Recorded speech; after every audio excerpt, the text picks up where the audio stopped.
Nakatanggap ng pangkabuhayan ang 25 na kababaihan mula sa Ilocos Norte mula sa mga kapulisan noong March 4 ngayong taon.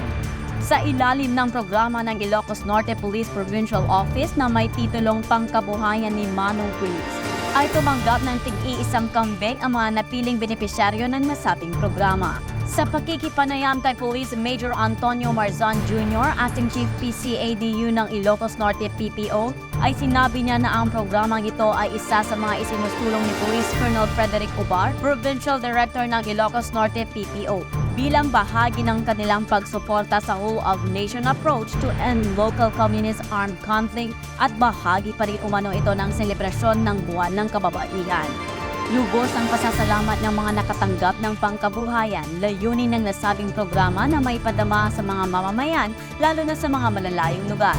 Ang pamahalaan ay tinataguyod ang kanilang kapakanan para makamit ang bagong Pilipinas.